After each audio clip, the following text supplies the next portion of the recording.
ආයුබෝවන් සවය kitchen YouTube channel එකට ඔයාලා හැමෝම ගොඩක් ආදරෙන් පිළිගන්නවා. ඉතින් අද මම රසම රස උඳුවලු රෙසිපි එකක් අරගෙන ආවා. ඉතින් ඔයාලට ගොඩක් ඉක්මනින් මේක හදන්න පුළුවන්. ඉතින් අවුරුදු කාලයට නැතිවම බැරි දෙයක් උඳුවලු. ඉතින් අපි බලමු කොහොමද මේක කරගන්නේ කියලා. ඉතින් මම මෙතන රැයක් පෙඟෙන තියාගත්තු උඳු වැට ගත්තා. ඉතින් මෙතන ග්‍රෑම් 200ක් තියෙනවා. උකු පොල් කිරි එකතු කරගත්තා. උඳු ටික හොඳින් පෙරලා උකු පොල් කිරි එකතු කරගෙන උඳු ටික වැහෙන ප්‍රමාණයට මම මේ විදිහට කිරි එකතු කරගත්තා.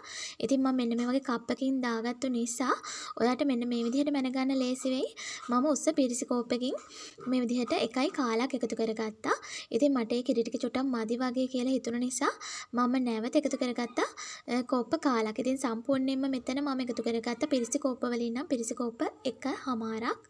ඉතින් මේ විදිහට හොඳට බ්ලෙන්ඩ් කරගත්තට පස්සේ මම එකට එකතු කරගන්නවා හාල් පිටි ග්‍රෑම් 150ක් ඒ වගේම පාන් පිටිත් ග්‍රෑම් 50ක්. ඉතින් මම හාල් පිටි පාන් පිටි දෙකම හොඳින් හලාගෙන මේ විදිහට එකතු කරගත්තා.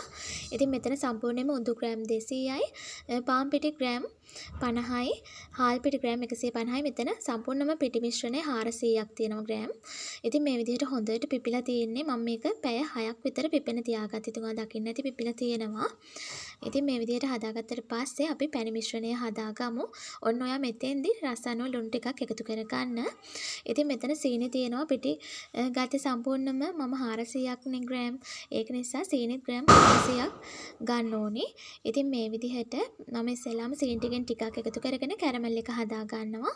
ඉතින් කැරමල් එක මේ විදිහට හදාගත්තට පස්සේ ලස්සන පාරකට ආවට පස්සේ මම වතුර කප් එකමාරක් එකතු කරගෙන සීනි ටිකත් එකතු කරගන්නවා.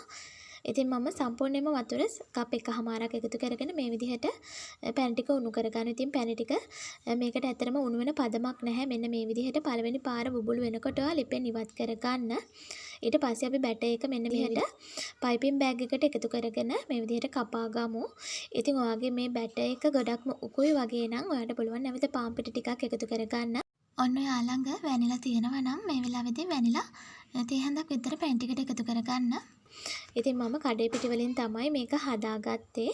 ඉතින් මේ විදිහට මම මේ විදිහට පැණි වලල්ල වක් කර ගන්නවා. පැණි ටිකක් රත් කරගෙන ඉතින් ඔයාලට අවශ්‍ය ප්‍රමාණයට අවශ්‍ය තරමට හදා ගන්න.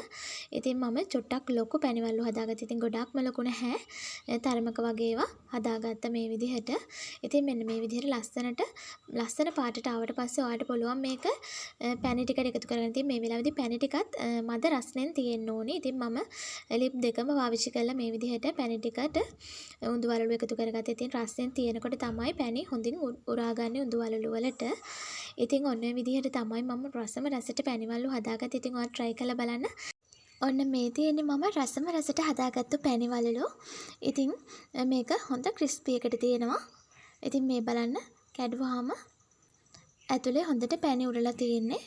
ඉතින් ඔයා මේ රෙසිපි එක ඒ විදිහටම හදාගත්තොත් ඔයාලට මෙන්න මේ වගේ ලස්සන රසවත් පැණි වලලු හදා ගන්න පුළුවන්. ඉතින් මේක ගොඩක් ලේසි. ඇත්තටම අමාරු නැහැ. ඉතින් ඔයත් try කරලා බලන්න. ඉතින් මම හෙට උදේ පාන්දර රසම රස හැඳිකම් රෙසිපි එකක් අප්ලෝඩ් කරන්න බලාපොරොත්තු වෙමින් ඉන්නවා. ඉතින් ඒක ඔයාලට ගොඩක් ලේසියෙන් හදා ගන්න පුළුවන්. ඒ වගේම සීනි මම පැණි වලින් නෙමෙයි හදන්නේ සීනි මිශ්‍ර කරලා. ඉතින් ඔයාලට ගොඩක් ඉක්මනින් මේක හදා ගන්න පුළුවන් වෙයි. ඉතින් ඒකත් අනිවාර්යයෙන්ම බලන්න කියලා ගොඩක් ආතරින් ඔයාලගෙන් ඉල්ලනවා. ඉතින් අපි නැවතත් රසබර වීඩියෝ එකකින් හමු වෙමු. මගේ වීඩියෝ එක නරඹුවට ඔයාලට ගොඩාක් ස්තුතියි.